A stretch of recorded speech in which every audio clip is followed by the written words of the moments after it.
Welcome, everybody, to this week's episode of Mindset Mentoring for Athletes, Families, and Entrepreneurs. I'm your host, Coach Chuck.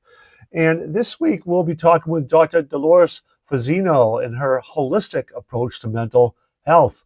So join us as Dr. Dolores talks about the profound connection between mental well-being and physical health. In this episode, Dr. Fazzino, she discusses the importance of self-talk and the strengths of being empathetic and intuitive practices as well, how those can enhance traditional medical treatments. So let's stay tuned for that conversation.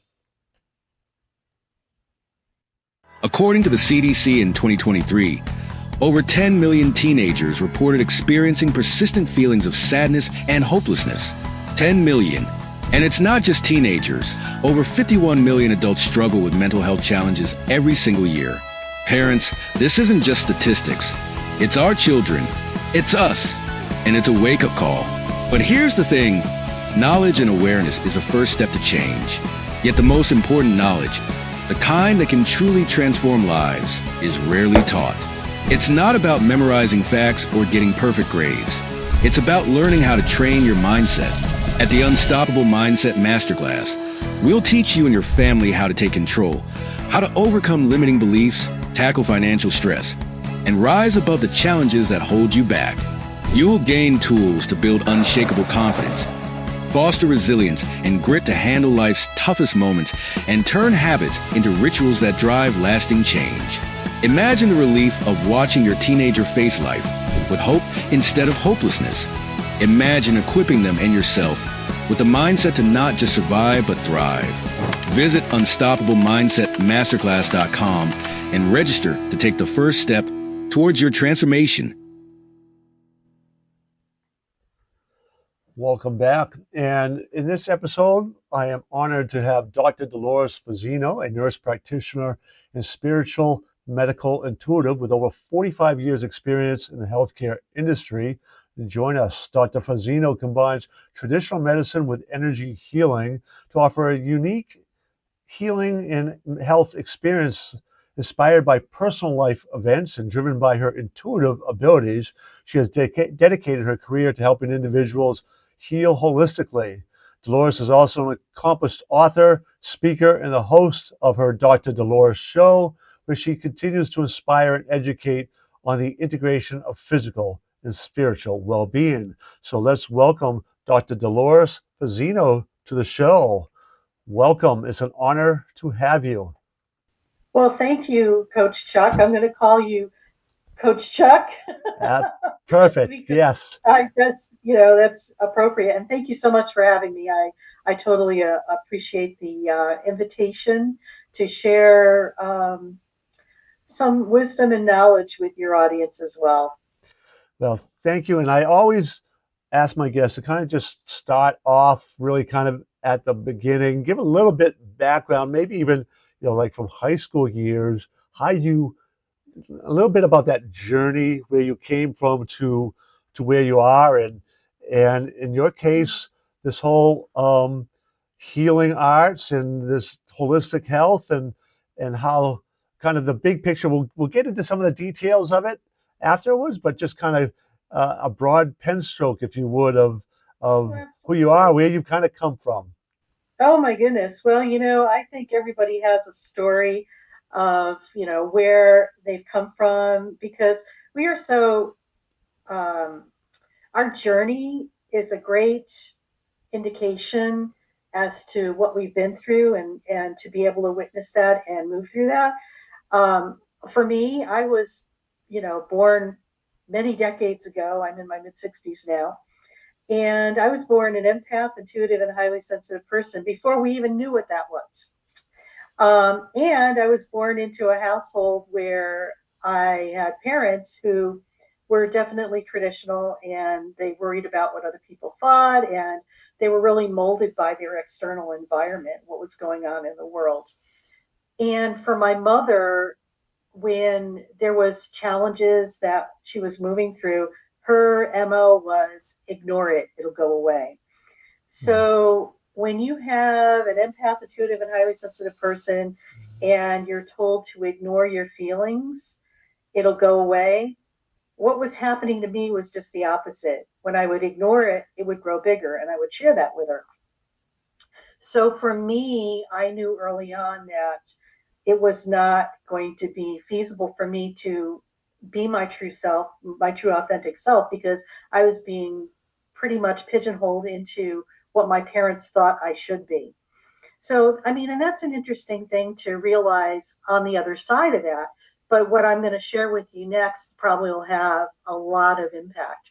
So, growing up in that environment, you can't feel. So I really channeled my creativity into music, and I really excelled at it. In fact, I was um, on a pathway to become a concert clarinetist. And in the 11th hour in my junior year of high school, I decided to change my course of study and go into health and wellness. And that was pretty much after I witnessed a miraculous healing of my father's health condition, which he had for a period of 10 years. When I was in second grade, my dad threw his back out and had to have back surgery, and he went into the hospital and he got really deathly ill. Apparently, what had happened was he picked up a hospital acquired infection during surgery, and it pretty much almost killed him. And this was in 1966, so this predates anything that you could ever imagine of what healthcare looks like today. So he recovered from that, and I remember being in second grade and all these things were happening. My mom was giving me mixed messages. Oh, your dad's fine. You look at him and it's no, he's not. And also, whenever my dad's immune system would get compromised, this whole sequela of events would reoccur. Now, between 1970 and 1975, this recurred 4 different times. And each time it happened, he would be in the hospital for almost 2 months, be on his deathbed. So my childhood was like this emotional roller coaster. And add to that where I wasn't allowed to express my feelings or, feel. So I really excelled at channeling my energy and my emotion through music. So what had happened with my dad, I'm going to flash forward to 1975, which was a time in healthcare's evolution where a lot of new pieces of modern technology were coming on the forefront, such as the CAT scanner, which is the first piece of modern equipment. So they were able to put my dad into the CAT scanner to determine that where his infections that were chronically occurring every time his immune system got compromised, they found out that was stemming from where he had his previous back surgery 10 years before. So their solution to the problem at hand was you were going to have a major surgery called a spinal fusion, which also in 1975 was in its neophyte stages of development. So it came with a high risk of failure. Maybe you'll be paralyzed, maybe you will survive, maybe you'll die. And at that point, my mom was at her wits' end, especially with all the challenges of having to deal with a sick spouse and have 4 children under the age of 15, 16 at that time. So she was looking for alternative modalities. Now you have to remember, we're still back in the 1970s. We didn't have computers or any of the electronic devices that we have today. We didn't have Google. We had encyclopedias, and we had to used to go to the library to go do research. And we would get our information from newspapers. And so at that time, there was a newspaper called the National Enquirer. And my mom found an article that was about a man who was a minister from Cairo, Michigan, who had the gift of laying on of hands, a spiritual technique to heal, alternative. So she was all over this like butter on bread, and my dad not so much because he was the biggest skeptic ever. And at that time, when my mom had suggested this to my father, he was in the hospital for the 4th time, undergoing all these studies and, the news of possibly the impending surgery. So my dad said, only if the surgeon would agree to that would I could even consider it. So my mom marched out to the nurse's station where the surgeon was sitting, and pretty much announced to the surgeon that I'm thinking about having a spiritual healer come in to assist my husband in his um, health care. Would that be okay? And the surgeon's writing, looks up at her without missing a beat and said, sure, that would be fine. So my mom was all excited. She went back to my dad's room, shared that piece of news with my father. My father agreed. And then not 10 minutes went by. My mother went back out to the nurse's station. The same surgeon was sitting there. She announced to the surgeon that my husband agreed to have the spiritual healer come in. And the surgeon stopped what he was doing, put his pen down, looked up at her and said, what are you talking about? I never agreed to that. So my mom didn't share that piece of information with my father. And a month later, Reverend Holmes came from Carroll, Michigan to our home in Connecticut. And my siblings, I'm one of four, and my two grandmothers and my parents were there. And Reverend Holmes was this amazing man. And the work that he was doing back in 1975, he had been doing this since 1950s. And he had been featured in the National Enquirer because he had the ability to help people heal. And he actually helped his brother heal from leukemia. So he was there. He was a very humble man. I remember him. He just was, he was the essence of love and just humbleness. And he noticed that my dad had one leg that was shorter than the other. And in reality, that was true. I don't know how this man knew this. My dad was barefoot, no shoes in sight because the shoes had a lift, but that wasn't, you know, he noticed that my dad's leg was shorter than the other. And he started saying some prayers over my father. He touched my dad's belly, solar plexus, and his head, his crown chakra, and said some prayers and quoted some things from the Bible. And 3 minutes passed by, and he asked my father to put both his feet up, and you could tell that they were both the same length. So in that moment, I knew that my life changed forever because I witnessed a miracle, and it was my mission in this lifetime to not go into music, but to go into healthcare, to bridge the physical with the spiritual and the visible with the invisible.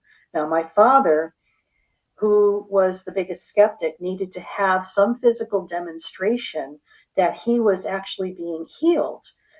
And so my dad, I witnessed him wailing like a baby, like I've never ever experienced in my life.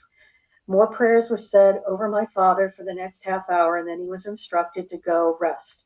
Because as we know, when we do any type of massive energy work, it's as if we're getting this huge download of information, and our body needs to reintegrate that information into our physical body. And the best way to do that is to rest and sleep. It's very similar to a computer getting an upgraded program, and then you have to reboot the computer in order for it to be working properly.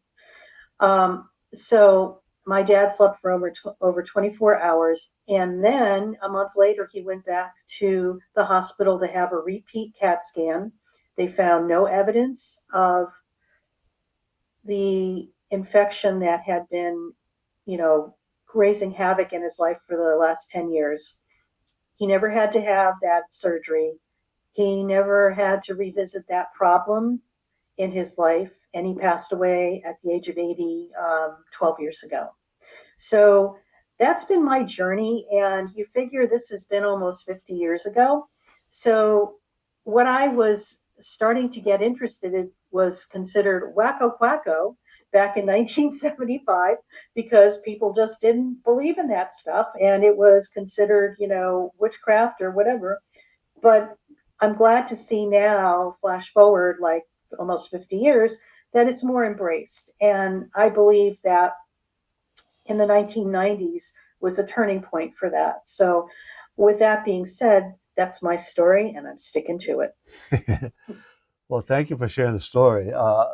One of the questions I have coming out of that is this idea of faith in the spiritual aspect. So the person who did the healing for your father was a Christian minister, right?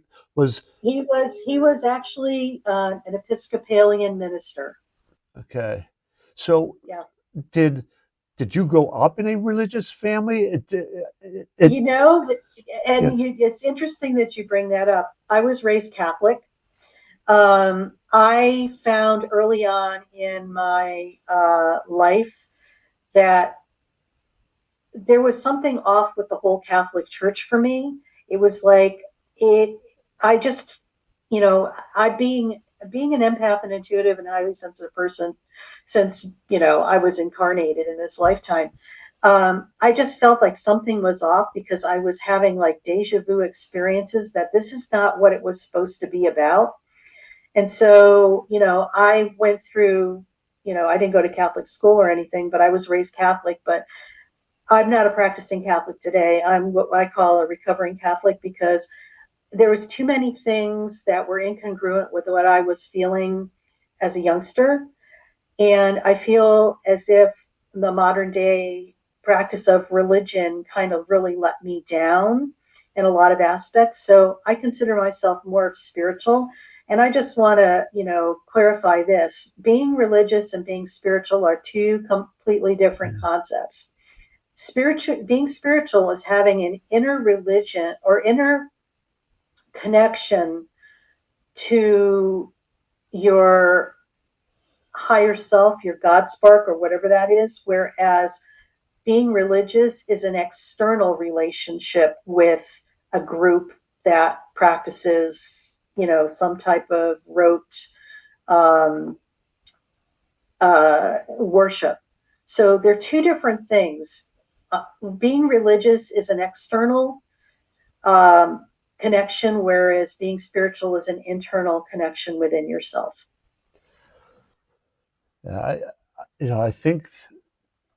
Thank you for kind of sharing that because when we talk about mind, body, spirit, trying to define spirit sometimes can be really hard because of its connection to religion, broad broad terms, not any one specific religion, but there's clearly something going on besides just the psychology, the brain aspect, and the body. This idea of mind, and there's some a couple good philosophical books that I've read about this whole, discussion about mind versus brain and things.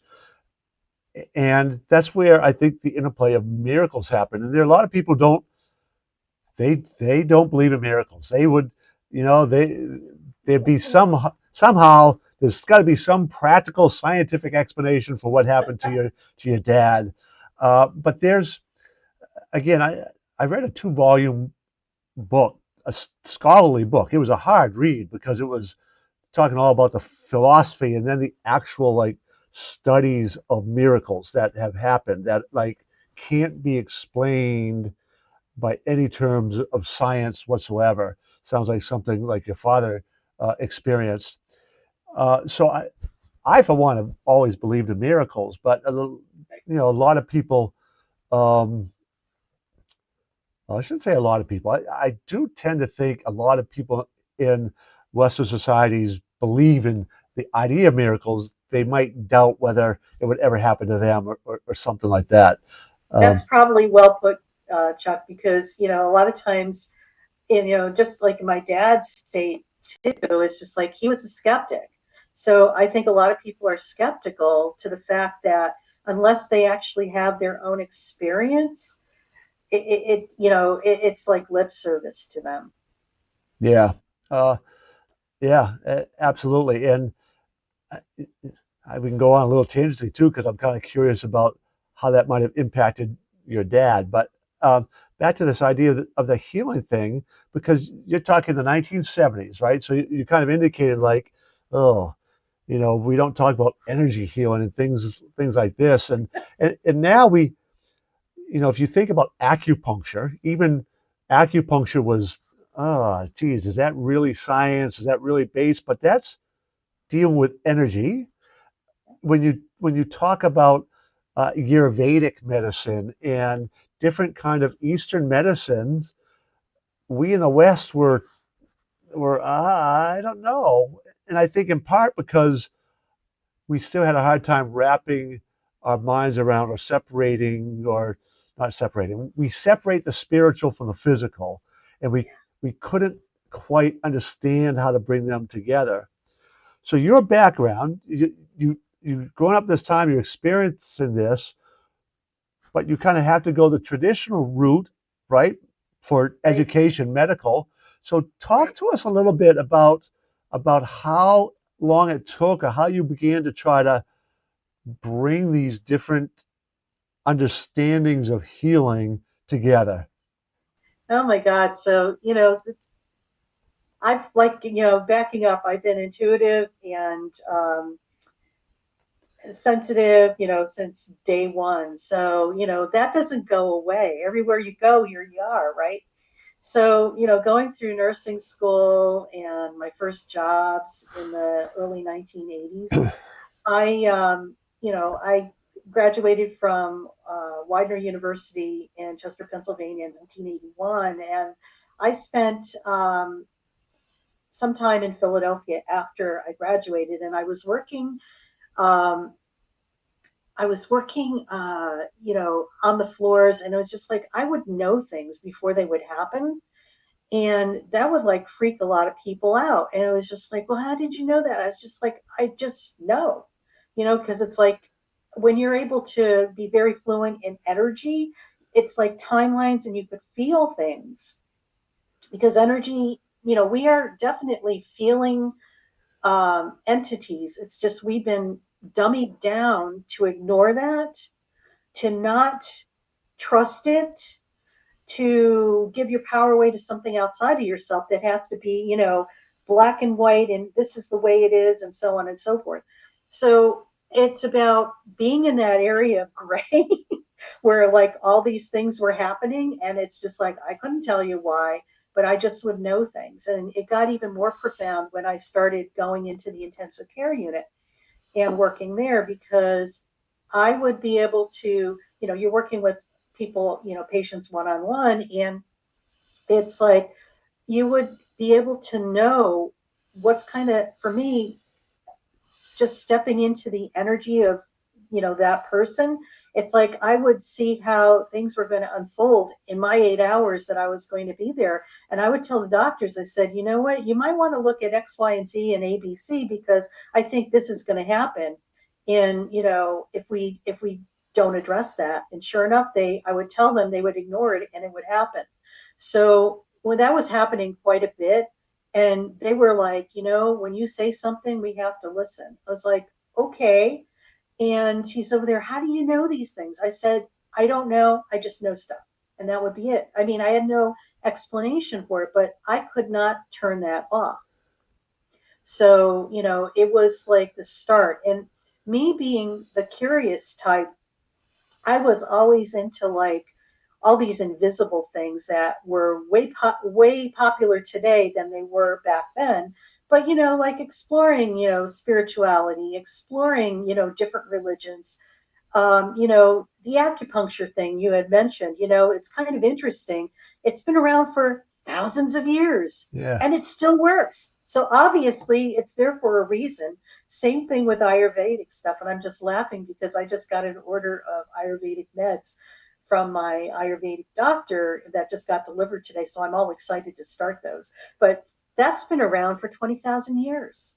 So obviously it still has a purpose, and it's not like it's considered wacko quacko. It's just because it doesn't fit into the mold of what Western medicine has conformed to or become, means that it's outdated, which I think that's just a bunch of malarkey. So, threading through that, I mean, my intuitive abilities have continued to grow and blossom. And that, like I said, everywhere you go, here you are. That doesn't change. And I was blessed that I didn't allow that to turn itself off within me and be tainted by, what society was telling me. And it's been one of my biggest gifts within myself as I sit here now in front of you, many decades later. Yeah, it was challenging because here things, and and you have privy to seeing how things are interconnected, and you have a society that is thinking in black and white, and they don't see the shades of gray in between. Yeah, I think I don't want to oversimplify an explanation on kind of what happened in Western medicine. Um, but there is this separation of the spiritual, that realm's the church and God and things, and then there's the physical realm where we study the things we can measure and touch and things like that, and those became separated. And I've found it fascinating at times where there are some Christian people and beliefs who believe in the power of prayer and the laying on of hands and those sort of things. But as soon as you might start talking about some Eastern type meditation or something, there's some walls that go up. And Yeah. I sort of understand that because they see that as removing God from the process, while laying on of hands and praying and stuff brings God into the process.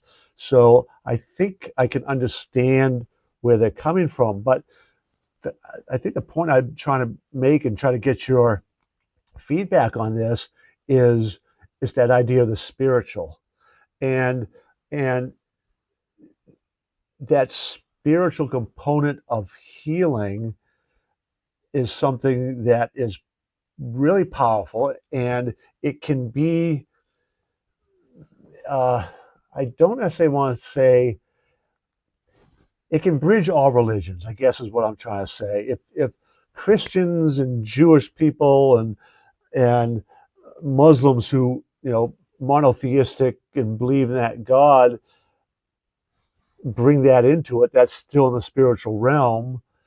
And people from the Eastern religion can benefit understanding the energies and all that. There's I think we're beginning to get a a better understanding of how all these come together and interplay, which is a wonderful thing Mm-hmm. for overall well-being.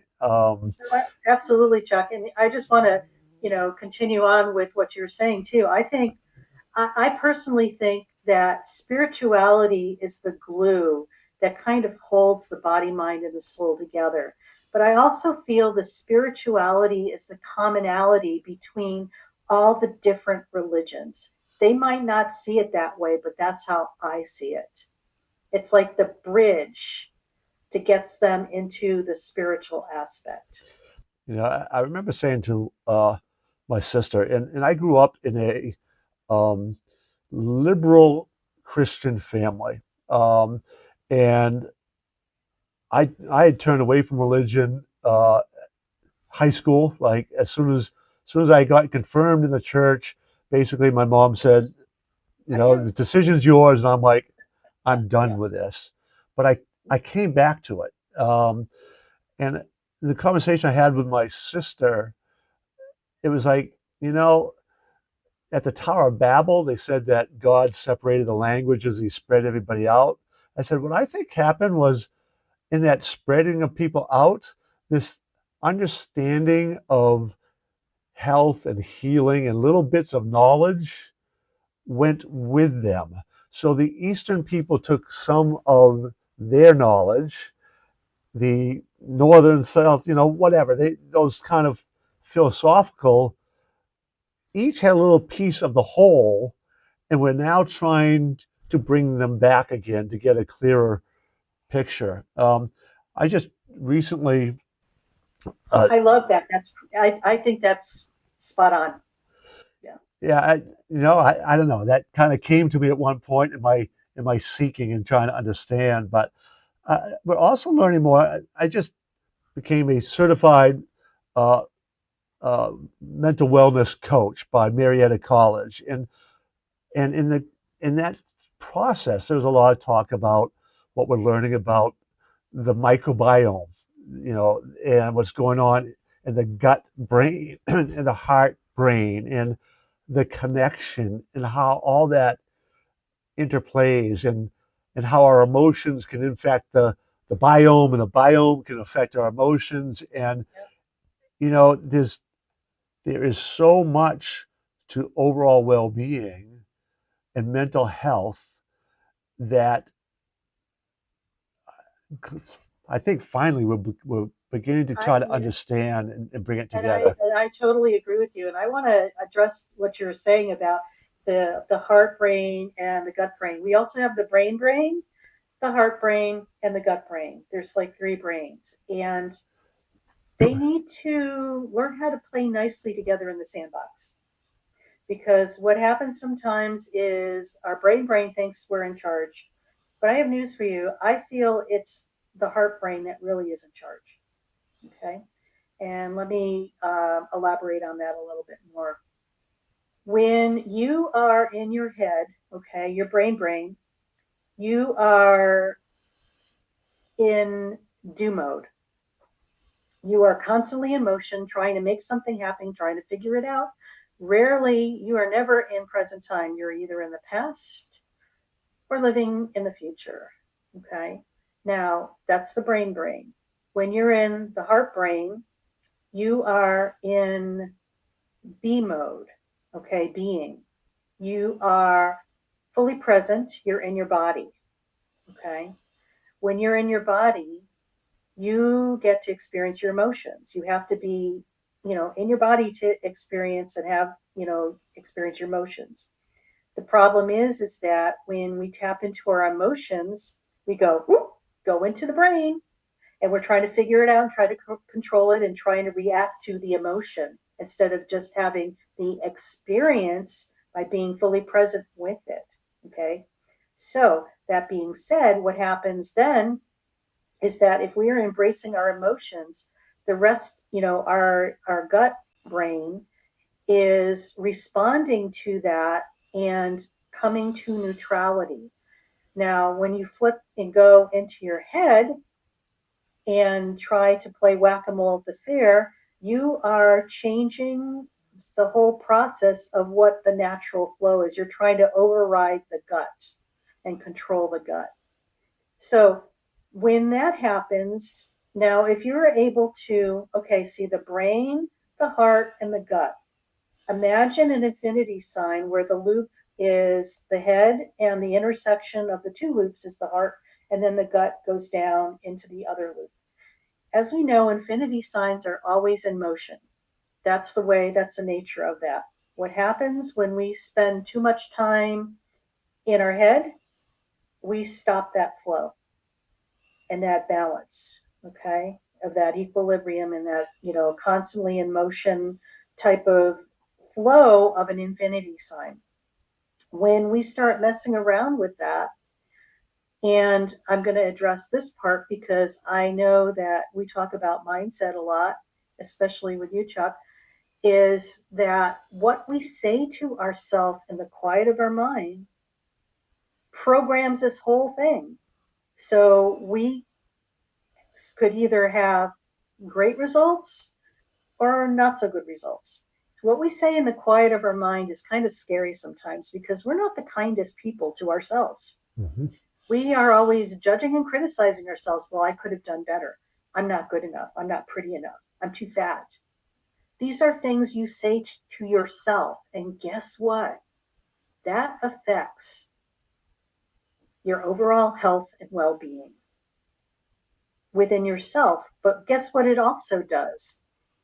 It also, what you're judging and criticizing about yourself is like in a pebble. And when you drop a pebble into collective consciousness, like this big pool of water of everybody's thoughts and beliefs, you drop that in, and guess what? Your thoughts and beliefs about yourself ripples out into collective consciousness. It's no surprise that we're in the state that we are in a world where there's so much judging and criticizing going on. We think it's outside of ourselves. It's not. It starts with us first. I have said numerous times that, um, from the Christian theology and all, you're supposed to love other people as you love yourself. And my response has been, I'm afraid we are. And what I mean by that is so many people don't really love themselves. So they are loving people the way they love themselves, which isn't which isn't very good because they don't really love themselves. And I think somewhere, I think you had told me, and maybe in one of the forms that you filled out or what have you, but about starting by being like your best friend kind of idea. And we need to learn to love ourselves, and that's part of one of the first things I'm doing with people I work with is one, helping to identify these labels that you were kind of just talking about, the stories we tell ourselves, the things we've accepted as true, and helping them get rid of those. I get kind of emotional when I talk about this, but my wife passed away of cancer, and I know that I know the cause of that. It was a whole lot of stress that she was she was bringing inside herself and didn't really have the she wasn't really letting go of it. Thought, in hindsight is I can see it easier where oh, she wasn't really letting go of the kind of stuff. But um, when she was really sick, after we finally got the diagnosis, I did some of the work I do, and you see her finally letting stuff go. And I mean, it's like, oh, that's a big one. She's like, yeah, that, but it was too late. It was just 4 weeks later she passed away. So she never had a time to get her body to heal and all. Again, it's the negativity that she was living in at work. She had the type of personality who just couldn't, the metaphor, right? She couldn't digest it. Therefore, it was colon cancer that kind of mesmerized because she couldn't digest what was happening to her school. She grew up, this was a school system she spent her entire life in practically, from a student, teacher, coach, ed tech. I mean, almost her entire life was there. So it really affected her. And that letting go, I am convinced if maybe we could have seen things, recognized it a little earlier, helped her um, do the things we used to do when we were feeling stressed, things would have been, a lot different. But I also share this part of this whole story in that after she passed away, we had the service. Neither one of us were gardeners, but we liked to garden.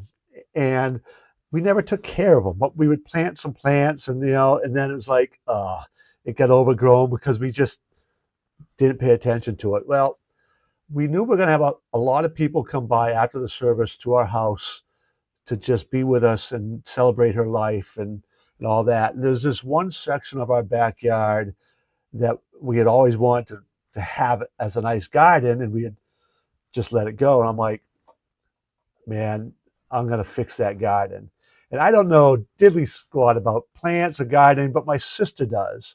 So I got some help. And, as going through the weeding process, like, oh, you can pull those up, but those are a wildflower, and that would give nice low cover. They would bloom this time of year, so you might want to keep those. I'm like, oh, okay, and oh well, yeah, that's another wildflower. It's not in bloom right now, but that. So she's pointing some of these things out. So we kept some of those, but we weeded out all the other stuff, and the garden was beautiful. I mean, it was beautiful, and then. So it stayed in bloom right through the end of the fall. During that late winter, beginning of spring, I had an opportunity to change my living situation. So I kind of joke, I say it was easier for me to move out of the house than have my kids kind of say, hey, kids, it's time for you to get out of the house. So I moved, left them the house. They had a couple roommates move in, and they've been living in the house. And they aren't that far. It's like 40 minutes away. I come back, but I came back like maybe early June. Walked out of the backyard. It was like a punch in the gut. I looked at the garden, and it was just totally overgrown with weeds again. And the message I got was that was my garden, it's my responsibility. And if I don't tend the garden and keep taking those weeds out, it's going to choke out all the beauty that I've got to show the world. And I must regularly build the habits about tending my garden, weeding it, feeding it, watering it, etc., making sure, maybe I plant some new plants that bloom differently. But that's my responsibility. And that is really what we're talking about here, right? With people, Absolutely. and yeah, go ahead. You were.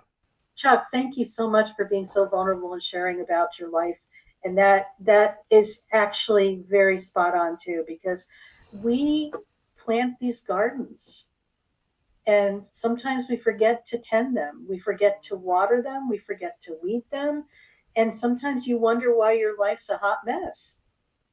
It's because it's just like, okay, what, you know, I don't like the word discipline, or I want to say it's more structure, but it's about loving yourself enough and caring enough for yourself to tend to the garden of your life, and to prune things back when you have to, and weed it, or plant new things, new ideas. And maybe if something has outlived itself, just pull it out. And you know what I'm saying? It's just like constantly you know, changing the garden. I love gardening. I mean, my backyard is like this.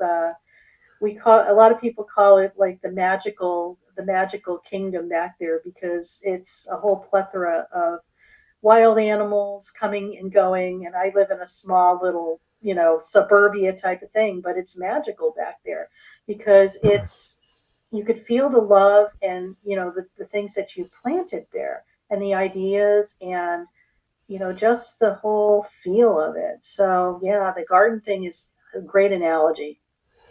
Well, it's also, again, we talk about energy connections and things, and the Japanese have, I think they call it forest bathing.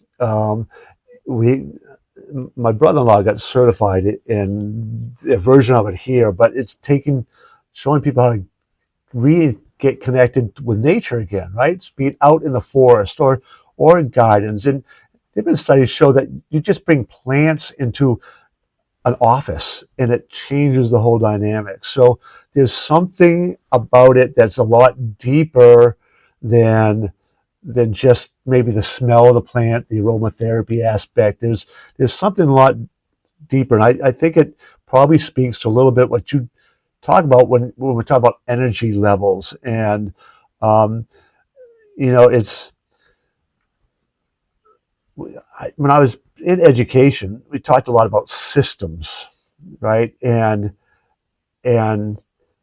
how everything's connected, and we really are connected deeply with everything else around us. And it's, I know this kind of comes from a Eastern philosophical idea, but the whole, the Star Wars kind of thing where they talk about the Force, it binds us, it brings us together, but That my was no joke. That was planted, I think, on purpose. yeah, yeah. That idea, I think, though, from what I've learned from religions and my, like I said, I came back to Christianity as I got older, but I see truth in those things, but it doesn't change my religious understanding of things. But I recognize that there's a spirituality that transcends Yeah. the religiosity of things. And I encourage people to do that own exploration themselves. I just, in the interview I just did with Romeo L. Shaer, we're talking about faith too, and the power of faith in healing. And he had his own story, like we've talked about, many of us do. But it it all interplays. So let me ask you this. So when you are working with somebody, and we've got all these energy things going on, all it's health and healing is, well, there's so much to it, but so much of it, I believe, is mind and related and spiritual and psychological and all of that. How do you help them? Because in my way of thinking, there's got to be lifestyle issues that need to be addressed. So how do you bridge, kind of bridge into that area? Well, that's an interesting question, and what I have to share is like each one of us are so uniquely different. It's not a one stop shop, one size fits all, because where we might have a common illness, okay, but how we got there and how we created it for ourselves may be way different from the other person sitting next to you that has the same disease. What I like to do when I work with people is this. It's like when people start talking and sharing about what's going on with them, to me, I'm like tuned in, dialed in, and I hear what is not being said because it's all energy. Okay, I'm very fluent in energy, and I could, my intuition just kind of goes in. But and what I find is that a lot of times there are experiences that we have early on in our childhood, sometimes even when we're conceived, when we're in hotel mom for 9 months. We're energetic beings and we take on things in our environment, believe it or not. As soon as you are, the sperm and the egg come together and, the cells are created, you're an energetic being. So, there's things that happen in that aspect. There's the lineage thing that comes from your ancestrals lineage and your ancestors and your parents and your grandparents and so on and so forth that contribute to this. But also, our connectedness to our ability to trust ourselves and that wisdom that we have within us, your intuition, your God spark, your chi, whatever you call it, it's the same thing. And when we're able, whether or not you're connected or not, whether or not you express your emotions or not, or you ignore your emotions or not, or you partially experience your emotions, all this comes into play. It's like this. We have the physical illness is the tip of the iceberg. Okay. This is what we can see. Below the surface of that same iceberg is all the stuff that we can't see. We can't see the bottom of the iceberg, but this is all the things that we can't physically see, but are there running the show. So it's like it's the invisible stuff, the unconscious stuff that's there that we aren't aware of.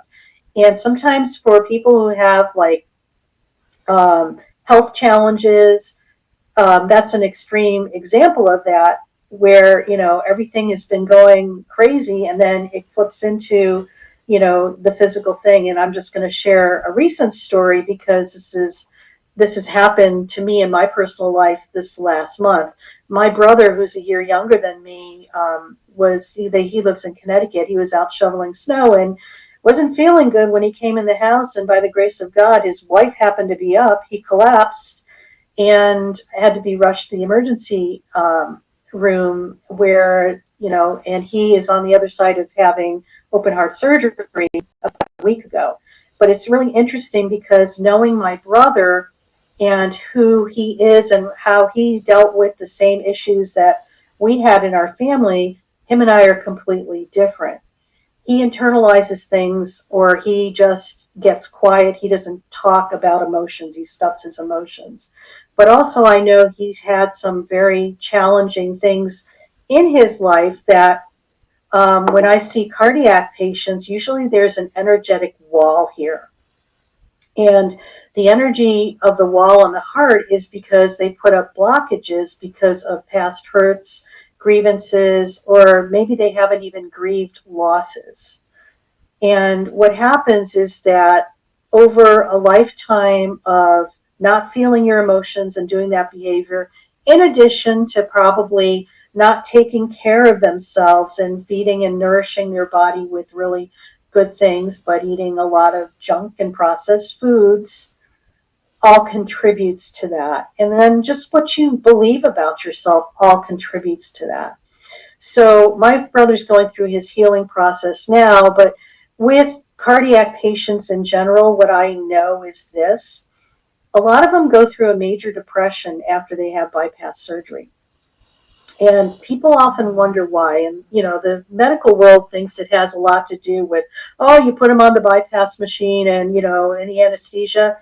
Yeah, that might be part of it, but I think this is what's really going on from an energetic standpoint. Okay, you had put a physical block here on your chest, okay, and on your heart, okay. So you need to have your chest cracked open and your heart fixed, in which they do. They put, new plumbing in, if to say the least. I joke about that a little bit, but that's what it is. They do bypass surgery and bypass the bad places. So you have reperfusion to the heart. So the heart's getting nourishment and it's kind of healed. But guess what? The energetic stuff that's still there that created the original wounding is still there. So they go through a depression because, and what depression is, it's anger turned inward.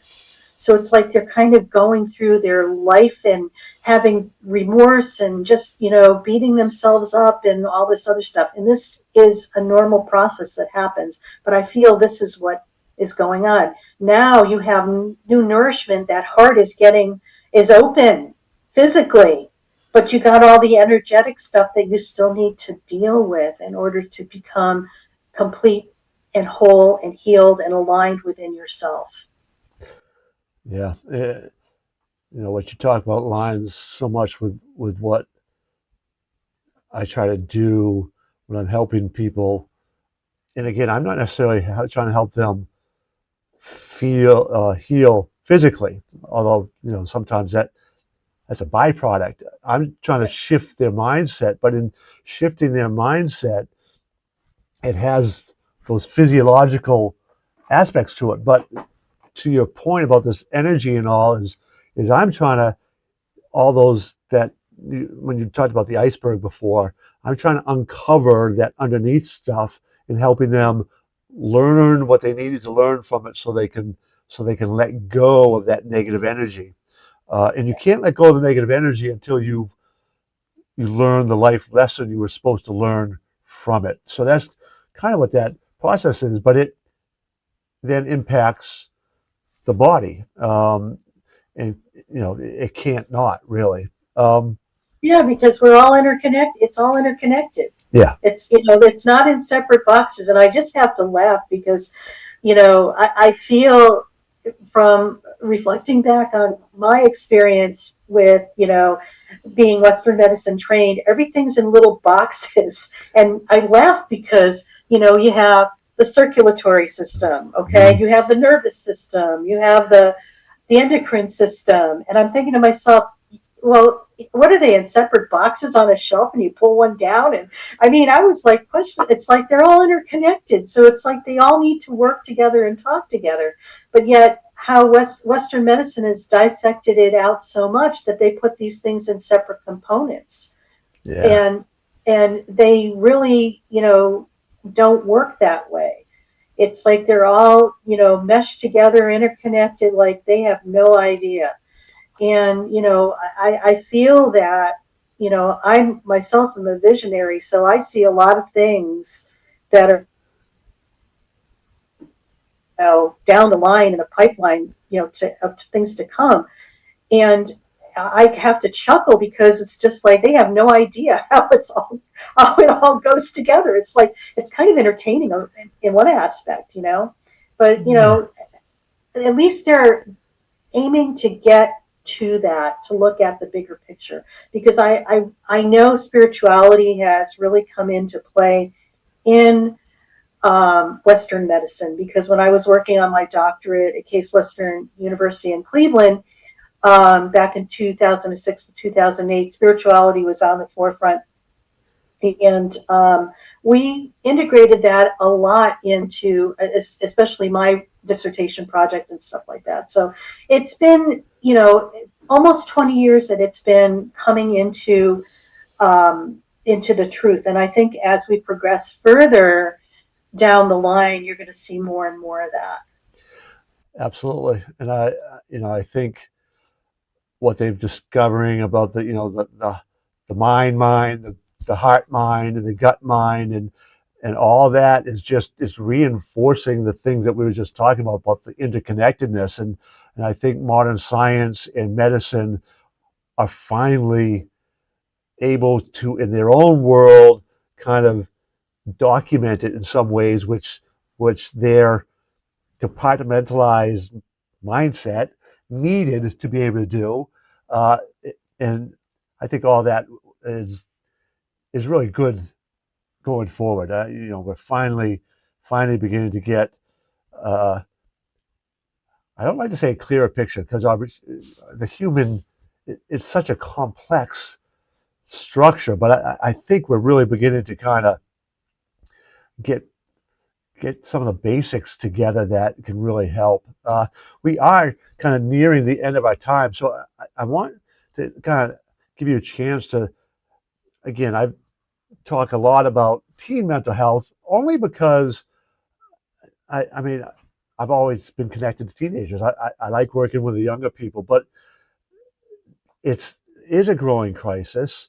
But if we can get them some of these self care kind of work done and self coaching so that they are much better tuned to be able to handle these storms of life and to weed their garden on a regular basis. Absolutely.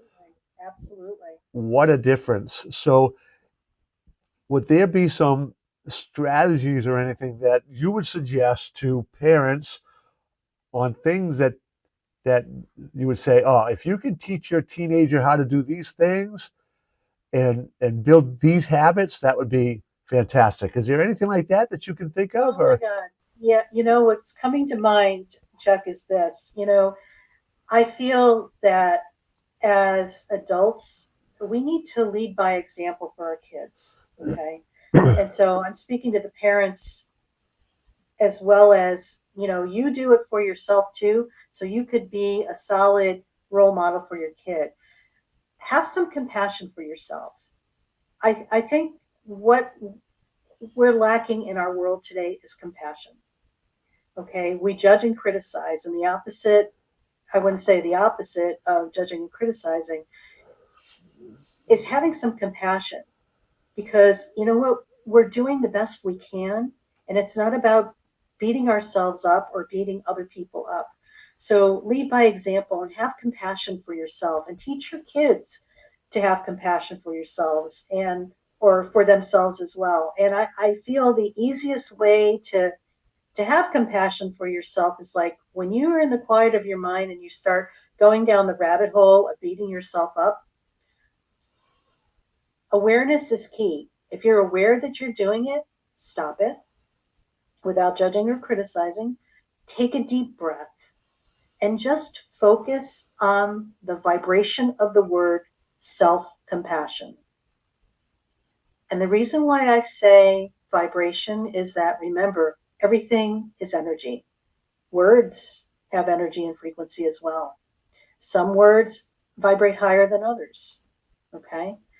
Self-compassion is one of those words that vibrates higher than judging and criticizing.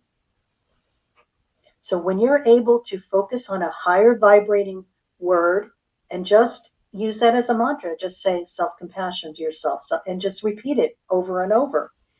This is going to help raise your frequency enough so that you're going to be able to shut down all that negative self-talk. It's really that simple.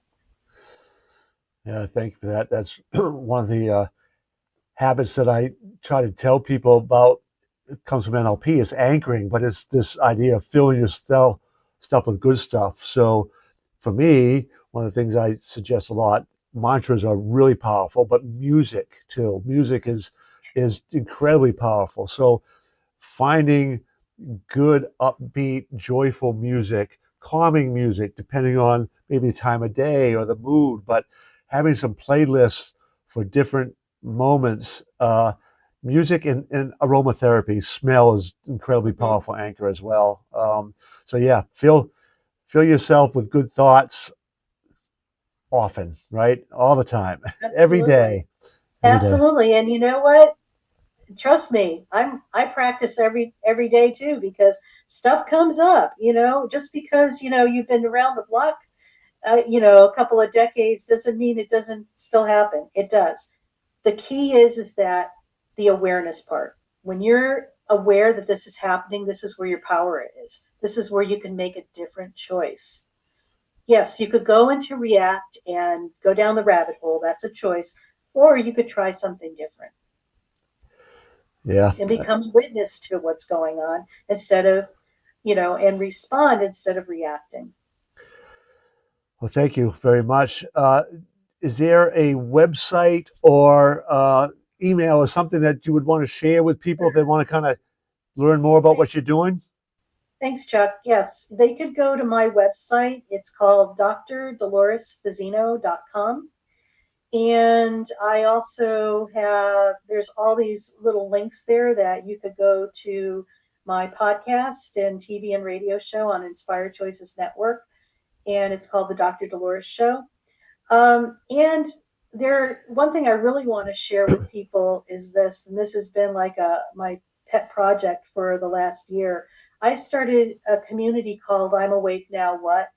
And it's a community for people who are on their spiritual journey, they're awakening, or maybe they realize that life had been working for them fine, and then all of a sudden it's not any longer.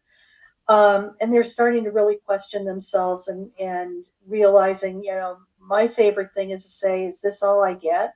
It's just like, and so when you're at that point, it's like you're waking up.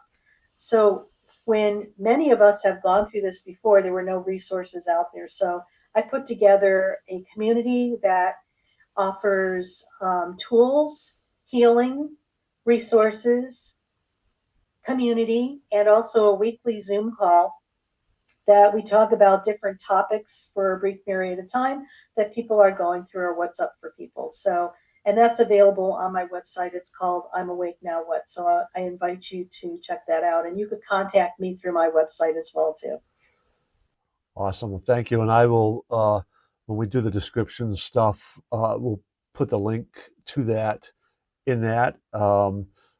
So fantastic. And thank you once again. And to all of you out there, and another marvelous show. And, it's mental health, physical health, totally connected. And when you look at some of those numbers, the data, like I quote in the beginning of that commercial that kind of showed at the beginning of the show about the hopelessness of teenagers. I mean, imagine that hopelessness was such a high percentage who don't see any hope. That's a dangerously high percentage. And the amount of stress and anxiety and depression is really becoming quite alarming. Uh, Not just with teenagers, we as adults are experiencing it as well. And I don't want to oversimplify it, but as part, I think I said during this episode of the certification process I went through of becoming a mental wellness coach, is understanding the nutrition and the role of the microbiome and all these other things as well. But there's one thing that they talk about a lot, and that's needing to make changes in your thinking, maybe your diet, exercise routines, all these other things. And to do that, it's all related to your mindset. And we as adults will invest lots of money in our kids, college education, tens of thousands of dollars, trying to get them into college. We'll invest money health wise and all, um, supplements and things like this, which again, I think those are good things. I don't want to sound like they aren't good things, but we invest very little in our mindset, right? In learning how to take control of what we believe about our self identity, about the emotions that we hold on to, and learning how to let go of those. And there's lots of things you can learn how to do to take control of that. And I would encourage all of you to reach out to me at coachchuck360.com. That's coachchuck360.com. And if you're listening to this, you send me a email, first, last name, email. There's in that uh, coachchuck360.com. You can contact me. Send me a text. Your first name, last name, best email, and I'll send you a link where we can have a strategy session where I can begin to pinpoint some of these things that would be suggestions and even a blueprint in some practices that you could begin to try to implement in your life that will bring balance and I'll help you deal with those storms of life because you will sail into those. One last thing, too, I would also encourage, I'm doing a series of master classes. They are the fourth Thursday of every month. Actually, by the time this airs, you'll probably have missed the first one, but they come every month. And they're all connected. Each and every one will be connected, related to mindset. A whole lot of the knowledge base of the trainings I do that parents pay me a lot of money uh, to give are in these. I'm practically giving it away. Well, I am giving it away unless you want to get some bonuses by being a VIP, and that's all very very inexpensive. But anyways, I do that because the knowledge is too valuable, right? And I understand that uh, a lot of people can take the knowledge and go with it, but most people, when they like buy a book, they never understand how to apply what's in it. They need some help with that, and I'm here for that as well. So I encourage you to attend the master classes, take that information, learn from it. I pray that would help you. Uh, Schedule that discovery call, no charge. I'll waive that. I just really want you guys to live life to the fullest and find your joy. And I wish that for all of you. Until the next show, live life to its fullest and live it joyfully.